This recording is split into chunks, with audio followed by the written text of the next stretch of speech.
Hello friends, let's start our today's general science topic. A child who does not get sufficient quantities of proteins and carbohydrates displays the following symptoms. એ બાળક કે જેને પૂરતા પ્રમાણમાં protein અથવા તો carbohydrates મળતા નથી તો એનામાં આ નીચેના પ્રમાણે બતાવેલા લક્ષણો જોવા મળે છે. એ ક્વોન્ટિટીઝ એટલે એનો જથ્થો and symptoms એટલે લક્ષણો. First, the child becomes listless and remains inactive.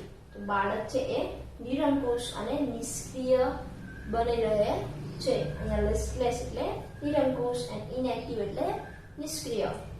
B, the child is irritable, cranky and tired. બાળક છે એ ચીડાયેલું, અસ્થિર અને થાકેલું લાગે છે. ઇરિટેબલ એટલે ચીડાયેલ, cranky એટલે અસ્થિર અને tired એટલે થાકેલું. C, the skin loses its glow and supplenness. ચામડી છે એ કેવી થઈ જાય છે, એકદમ એનો ગ્લો છે ઓછો થઈ જાય, એકદમ રૂખી સૂકી લાગે છે. It becomes patchy and dry. એકદમ સૂકી અને ચંચળ થઈ જાય છે. D, the body, especially the belly, looks swollen. શરીર એમાં ખાસ કરીને તો પેટ એ સોજાયેલું લાગે છે.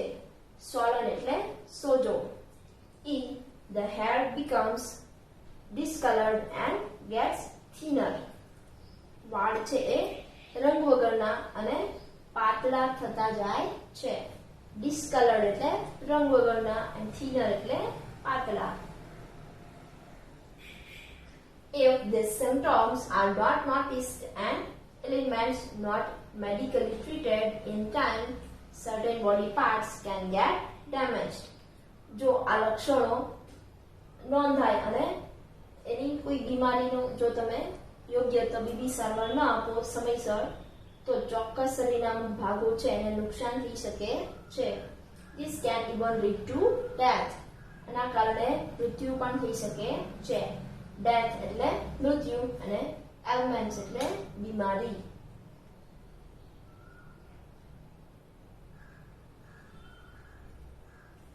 Proper care and introduction of a protein carbohydrate rich diet can remove deficiency symptoms and the occurrence of diseases.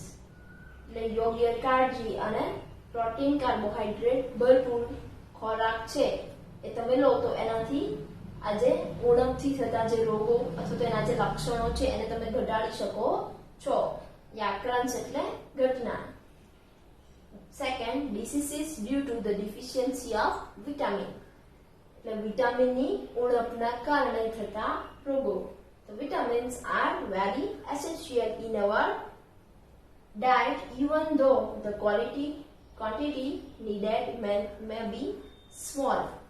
એટલે વિટામિન છે એ પણ આપણા શરીરમાં ભલે ઓછી માત્રામાં એની જરૂર પડે પણ એ ખૂબ જ મહત્વના છે. એસેન્શિયલ એટલે અહીંયા આવશ્યક છે. The major vitamins are A, B, C and D. મહત્વના વિટામિન કયા કયા છે? A, B, C અને D.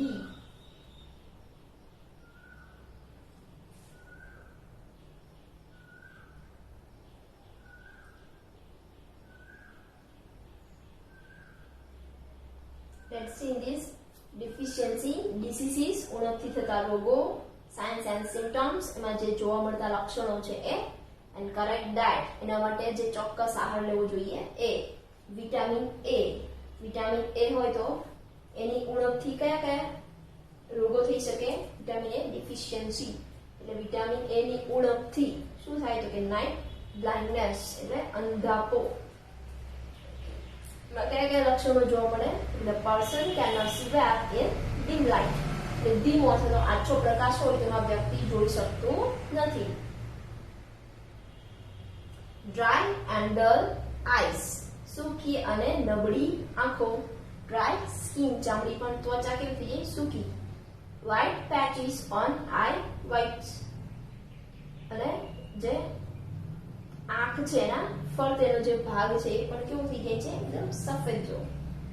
તો એના માટે કરેક્ટ ડાયટ કયો છે? તો કે કે ગ્રીન લીફી વેજીટેબલ્સ એટલે પાંદડાવાળા શાકભાજી, પપૈયું એટલે પપૈયા એટલે પપૈયું, અને કેરેટ એટલે ગાજર, મિલ્ક એટલે દૂધ, કર્ડ એટલે દહીં, પછી પમ્પકિન એટલે કોળું, અને એનિમલ લીવર પ્રાણીઓનું જે યકૃત આવે છે એ. Let's see vitamin B deficiency એટલે વિટામિન બી ની ઉણપથી થતા રોગ. સ્ટમક એન્ડ intestinal disorders પેટ અને આંતરડામાં વિકૃતિ અથવા તો એમાં ખોટ. એમાં કયા કયા લક્ષણ જોવા મળશે? તો કે રેડ રફ ટંગ, આપણી જીભ છે ખરબચડી અને લાલાશ પડતી, pain and numbness in the limbs અને જે અંગો છે એમાં દુખાવો અને નિષ્ક્રિયતા જોવા મળે છે. તો એના માટે કરેક્ટ ડાયટ શું છે? તો કે સ્પ્રાઉટેડ પલ્સીસ એટલે ફણગાવેલા કઠોળ, ગ્રીન લીફી વેજીટેબલ્સ લીલા શાકભાજી વાળા, લીલા પાંદડા વાળા શાકભાજી, હોલ ગ્રેન્સ અનાજ, ગ્રામ્સ એટલે ચણા, મિલ્ક એન્ડ લીવર દૂધ અને યકૃત. Let's see vitamin C deficiency. Vitamin C ની ઉણપથી થતા રોગ. તો એમાં કયું આવશે? સ્કર્વી. એના લક્ષણો કયા આવશે? કે સ્વેલિંગ ઓફ ગમ્સ, લૂઝ ટીથ એટલે જે ગમ્સ એટલે પેઢા છે એમાં શું આવી જાય છે? સોજો આવી જાય છે એ, ઢીલા દાંત, પછી બ્લીડિંગ ઓફ ગમ્સ પેઢા છે એમાંથી લોહી નીકળવું. આ બધા શું છે? વિટામિન સી ની ઉણપથી થતા લક્ષણો. એના માટે કરેક્ટ ડાયટ શું છે? તો કે આમલા, લેમન, ઓરેન્જ, આમળું, લીંબુ અને નારંગી, સ્પ્રાઉટેડ ગ્રામ્સ, ફણગાવેલા ચણા, પછી ગ્રીન કોરિએન્ડર એન્ડ મિન્ટ, લીલા ધાણા અને ફુદીનાના પાંદડા. કોરિએન્ડર એટલે દાણા એન્ડ મિન્ટ એટલે ફુદીનો. Now let's see vitamin D deficiency. Vitamin D એની ઉણપથી થતા રોગ. તો રિકેટ્સ એટલે સુક્તા. એમાં લક્ષણો કયા આવશે?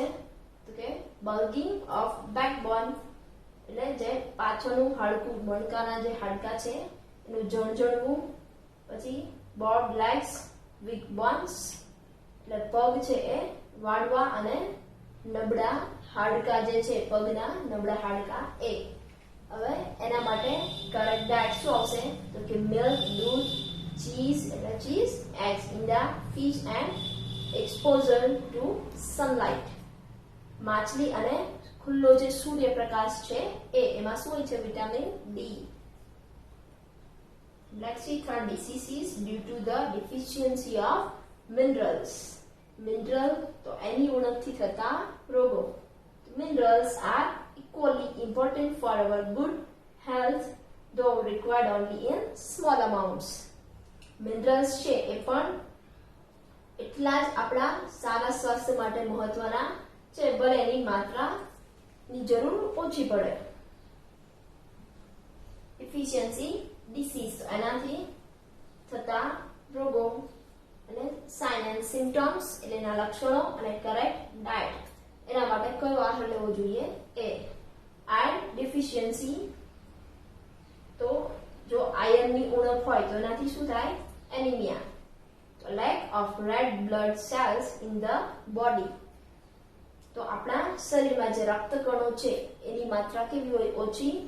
પછી પેલ કલર ઓફ ધ સ્કિન ચામડીનો રંગ છે ફિક્કો થઈ જાય એ. ચાઇલ્ડ ગેટ્સ ટાયર્ડ સૂન. બાળક છે તરત જ કેવું થાકેલું થઈ જાય છે એ. તેના માટે કરેક્ટ ડાયટ શું છે? કે એનિમલ લીવર પ્રાણીનું જે યકૃત છે એ, સ્પિનેચ પાલક, બાજરો મળે છે જે એ, જેગરી એટલે ગોળ, રેઝિન્સ એટલે કિશમિશ, ડેટ્સ એટલે ખજૂર. Next one is iodine. Iodine deficiency. તો આયોડિનની ઉણપથી થતા રોગ. તો કયું આવે? Goitre. swelling in the throat. ગળાનો જે ભાગ છે ત્યાં શું આવી જાય છે? સોજો આવી જાય છે એ. એન્ડ રેડિયન એટલે થાઇરોઇડ ગ્લેન્ડ એટલે જે થાઇરોઇડની ગ્રંથિ છે એ. એમના માટે કરેક્ટ ડાયટ શું આવશે? તો કે iodize salt, fish, prawns, other sea foods. એટલે આયોડિન વાળું મીઠું, માછલી અને કરચલા જેવું પ્રાણી જે છે prawns એ અથવા તો બીજું કોઈ સમુદ્રી ખોરાક હોય એ. So I hope friends you understand.